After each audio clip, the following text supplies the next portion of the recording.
വണക്കം നമസ്കാരം, good morning to you all. സ്വാഗതം ചെയ്യുന്ന ട്രേഡർ ഓപ്ഷൻ ട്രേഡറിലേക്ക്. ഞാൻ നിങ്ങളുടെ സ്വന്തം ഗുരുജി. ഞാനൊരു സെബി രജിസ്റ്റർഡ് അഡ്വൈസർ അല്ല, അതുകൊണ്ട് തന്നെ വീഡിയോയിൽ പറയുന്ന കാര്യങ്ങൾ സ്റ്റഡി പർപ്പസിനായിട്ട് യൂസ് ചെയ്യുക. ഈ വീഡിയോ റെക്കോർഡ് ചെയ്യുന്ന ദിവസം 6 തീയതി ജാനുവരി മാസം 2026 രാവിലെ 7:42 ആയിട്ടുണ്ട്.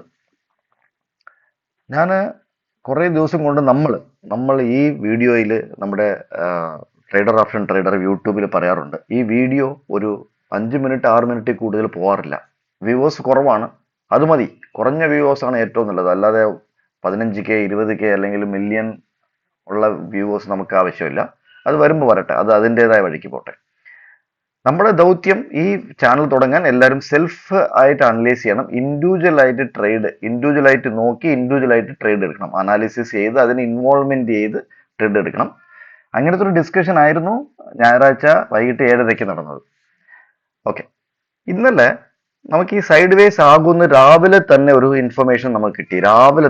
ഇന്ന് സൈഡ് വേസ് ആണ്. അത് മാർക്കറ്റ് നിഫ്റ്റി തന്നെ പറഞ്ഞു തന്നു.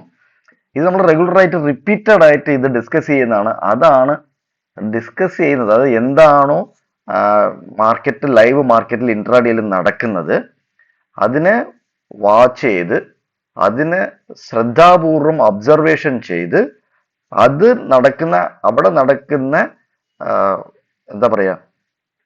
അവിടെ നടക്കുന്ന മൊമെന്റം ബേസ് ചെയ്തിട്ടാണ് നമ്മൾ ഇത് പറയുന്നത്. നമ്മൾ ഡിസ്കോഡ് എന്ന് കുറേ മാസങ്ങളായിട്ട് ടെലഗ്രാം ചാനലിലും ഇടാറുണ്ട്. അതേപോലെ നമ്മളിവിടെ സംസാരിച്ചിട്ടുണ്ട്. സൈഡ് വേസ് ആകാനുള്ള കാരണം എന്ന് നമ്മൾ സംസാരിച്ചിട്ടുണ്ട്.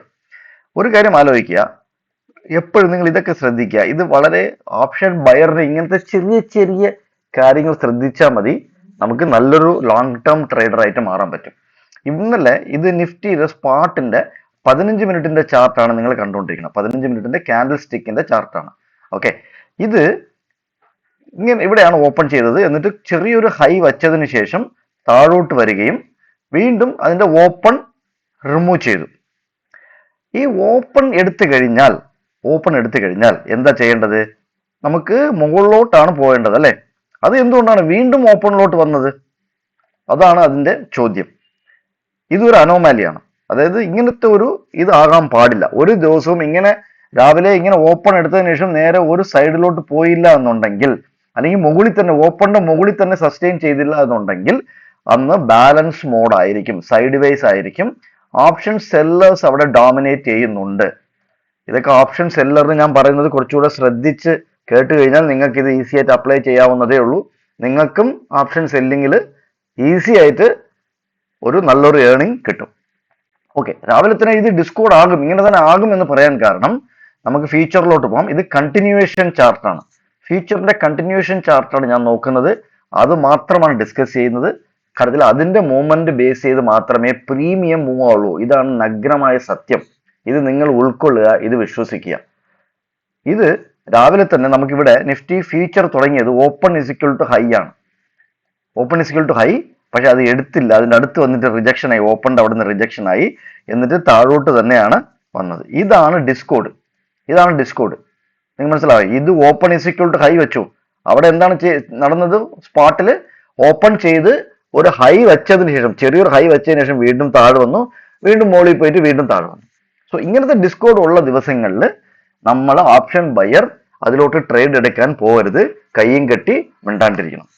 ടെലഗ്രാം ചാനലിൽ ഇന്നലെ ഉച്ചയ്ക്ക് ഈ സമയത്ത് ഒരു കോൾ ഡിസ്കഷൻ ഉണ്ടായിരുന്നു. ഈ സമയത്ത് ഏകദേശം 2 മണിയോട് അടുപ്പിച്ച ഒരു ഡിസ്കഷൻ ഉണ്ടായിരുന്നു.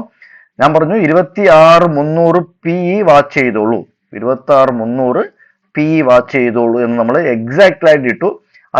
അത് നമ്മുടെ ടെലഗ്രാം ചാനലിൽ ഇട്ടതിന് ശേഷം ഈ ഒരു താഴോട്ടുള്ള ഒരു വരവ് നമുക്ക് കിട്ടി. അതായത് അപ്പോൾ 60 രൂപ അടുപ്പിച്ച്, നമ്മുടെ പോയിന്റ് ഓഫ് കൺട്രോൾ 65 ആയിരുന്നു, 60 രൂപ അടുപ്പിച്ചായിരുന്നു പ്രീമിയം ഈ സ്ട്രൈക്കിന്റെ, പിയുടെ സ്ട്രൈക്കിന്റെ. അതേസമയം CE 60 രൂപ താഴെ വരികയും ചെയ്തു. ഇത് എടുത്തിരുന്നെങ്കിൽ അത് നല്ല ഒരു മൂവ്, ഒരു 40-50 പോയിന്റിന്റെ മൂവ് മുകളിലോട്ട് കിട്ടുമായിരുന്നു. ഓക്കെ, ഇന്നത്തെ പോയിന്റ് ഓഫ് കൺട്രോൾ നിഫ്റ്റിയിൽ 47 രൂപയാണ്. ഇന്നത്തെ പോയിന്റ് ഓഫ് കൺട്രോൾ 47 റുപ്പീസ് ആണ് ഇന്നത്തെ പോയിന്റ് ഓഫ് കൺട്രോൾ. ശ്രദ്ധിച്ചോളൂ. നമുക്ക് പെട്ടെന്ന് തന്നെ ഇവിടെ എന്താണ് നടന്നിരിക്കണേ എന്നുള്ളത് നമുക്ക് നോക്കാം. ഇത് ട്രേഡിംഗ് ഗോ ചാർട്ടിങ്ങിന്റെ മാർക്കറ്റ് പ്രൊഫൈലിന്റെ ചാർട്ടാണ് നിങ്ങൾ കാണുന്നത്. മാർക്കറ്റ് പ്രൊഫൈലിന്റെ ചാർട്ടാണ്. നമ്മുടെ പി ഒ സി എന്ന് പറയാൻ കാരണം ഇതാണ് പോയിന്റ് ഓഫ് കൺട്രോൾ. കണ്ടോ, പോയിന്റ് ഓഫ് കൺട്രോൾ.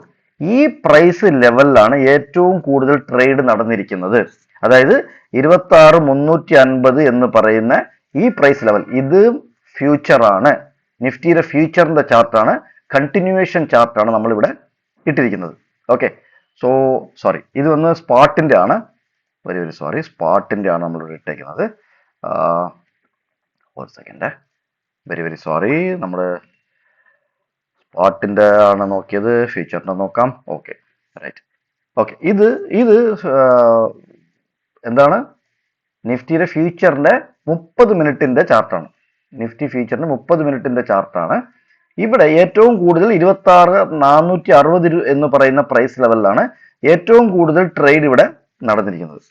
ഇതിനകത്ത് രണ്ട് കാര്യങ്ങൾ നമ്മൾ ശ്രദ്ധിക്കേണ്ടതായിട്ടുണ്ട്. കാരണം ഇതൊരു അനോമാലിയാണ്, സിംഗിൾ പ്രിന്റ് അല്ല.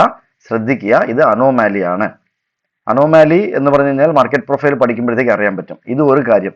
രണ്ടാമത്, വാല്യൂ ഏരിയ ഈ തലേദിവസത്തെ വാല്യൂ ഏരിയക്ക് താഴെ വന്നിട്ടില്ല, ഇൻസൈഡ് ആണ്. അതേപോലെ പോയിന്റ് ഓഫ് കൺട്രോൾ താഴോട്ട് മൂവ് ആയില്ല. അതായത് താഴോട്ട് നിഫ്റ്റി ഫ്യൂച്ചർ വന്നപ്പോൾ ഈ പോയിന്റ് ഓഫ് കൺട്രോൾ POC എന്ന് പറയുന്ന പാക്ക് താഴോട്ട് മൂവ് ആവും, എപ്പോഴും താഴോട്ട് മൂവ് ആവും. അത് താഴോട്ട് മൂവ് ആയിട്ടില്ല. സോ ഇത് നമുക്ക് പ്രോബബിലിറ്റി ഓഫ് ചാൻസസ് 47 രൂപ എവിടെയാണ് നിൽക്കുന്നതെന്നുള്ളത് നോക്കുക. അതായത് സിയിലാണോ അല്ല പിയിലാണോ എന്ന് നോക്കുക. എൻ്റെ സജഷൻ, അല്ലെങ്കിൽ ഞാൻ വ്യൂ ചെയ്തെടുത്തോളം കാലം ഇന്ന് നമുക്ക് ഒരു ഫ്ലാറ്റ് ഓപ്പൺ ആയാൽ, അതായത് ഫ്ലാറ്റ് ഓപ്പൺ ആയാൽ നമുക്ക് മുകളിലോട്ട് ഈ വാല്യൂ ഏരിയയിലോട്ട് വന്നതിന് ശേഷം എന്നിട്ട് ഈ POC ക്ലിയർ ചെയ്യും. ഈ POC തിരിച്ച് റിവേഴ്സലിൽ വരാനുള്ള സാധ്യതകൾ കൂടുതലാണ്. ഓക്കെ, ഇത് നിഫ്റ്റി നമ്മുടെ മാർക്കറ്റ് പ്രൊഫൈലിനെ കുറിച്ചും നിഫ്റ്റിയുടെ സ്പോട്ടും. നമ്മൾ ഇന്നും ഇതിനെ ടൈറ്റനെ ഫോളോ ചെയ്യുന്നുണ്ട്. ടൈറ്റൻ ഇന്നും നമ്മൾ ഫോളോ ചെയ്യുന്നുണ്ട്. ഇന്നലെ പറഞ്ഞതുപോലെ തന്നെ ടൈറ്റന്റെ സ്പോട്ടിന്റെ ലെവൽസ് ആണ് ഇത്. ഓക്കെ, ഇത് നമുക്കൊരു നല്ലൊരു ഗ്യാപ്പ് അപ്പ് ഇവിടെ ഓപ്പൺ ആയാൽ 147 പോവാം. ഇന്ന് 84 രൂപയാണ് പോയിന്റ് ഓഫ് കൺട്രോൾ. 84 രൂപയാണ് പോയിന്റ് ഓഫ് കൺട്രോൾ. ഇന്നലെ 82 ആയിരുന്നു പോയിന്റ് ഓഫ് കൺട്രോൾ. അത് നമ്മൾ ഇന്നലെ പറഞ്ഞിരുന്നു. ഇത് ഏത് സ്ട്രൈക്കിലാണ് വർക്ക് ചെയ്തതെന്ന് പറഞ്ഞു കഴിഞ്ഞാൽ, ഇന്നലെ നമ്മൾ ട്രേഡ് എടുത്തിരുന്നു, ഇതിനകത്ത് ഒരു ഓപ്ഷൻ ബൈയിങ് ചെയ്തിരുന്നു. അതിനെ ലൈവ് വീഡിയോ റെക്കോർഡ് ചെയ്ത് ഇന്നലെ വൈകിട്ട് ഒരു ഷോർട്സിൽ നമ്മൾ പോസ്റ്റ് ചെയ്തിട്ടുണ്ട്. ഇത് 4060 എന്ന് പറയുന്ന ഒരു സ്ട്രൈക്കിലാണ് നമ്മൾ കയറിയത്. ഈ 82 രൂപ നമുക്ക് ചെക്ക് ചെയ്യാം. 4060 ഇത് 4060ന്റെ പി ആണ്, 4060ന്റെ പി ആണ്. 82 രൂപ നമ്മളിവിടെ വരച്ചിട്ടിട്ടുണ്ട് പ്രീമിയം. എങ്ങനെയാണ് ഇവിടുന്ന് റിജക്ഷൻ കിട്ടിയത് എന്നുള്ളത് മാത്രം ഇത് വിശ്വസിച്ച് ട്രേഡ് എടുത്താൽ നല്ല നല്ല പ്രോഫിറ്റുകൾ ഉണ്ടാക്കാൻ പറ്റും. വെറും സിമ്പിൾ സ്ട്രാറ്റജിയാണ്. ബേസ് ആണ് പോയിന്റ് ഓഫ് കൺട്രോൾ. അത് ബേസ് ചെയ്തിട്ടാണ് ഈ സ്ട്രാറ്റജി നമ്മൾ ഡീറ്റെയിൽഡ് ആയിട്ട് ഡിസ്കസ് ചെയ്യുന്നത്. 82 രൂപയ്ക്ക് താഴെ വന്നു. സിയിൽ കയറാൻ കാരണം വീണ്ടും വളരെ സിമ്പിൾ ആണ്. സിയിൽ കയറാൻ കാരണം ഇത് 4060 എന്ന് പറയുന്ന കാളാണ്. 82 രൂപയ്ക്ക് അടുപ്പിച്ച് വന്നിട്ടില്ല. അതുകൊണ്ടാണ് മുകളിലോട്ട്, ഇതിന്റെ താഴെയായിരുന്നു 79 രൂപയായിരുന്നു നമ്മൾ സ്റ്റോപ്പ് ലോസ് വെച്ചത്. ഇപ്പൊ മനസ്സിലായോ സ്റ്റോപ്പ് ലോസ് നമ്മൾ അവിടെ എന്തുകൊണ്ടാണ് വെച്ചതെന്നുള്ളത്. 82ന് താഴോട്ട് വന്നില്ല, നമുക്ക് നല്ലൊരു പോയിന്റ് മുകളിലോട്ട് കിട്ടി. വീണ്ടും ഒരു വീഡിയോയിൽ കണ്ടുമുട്ടാം. നന്ദി, നമസ്കാരം. Thank you very much.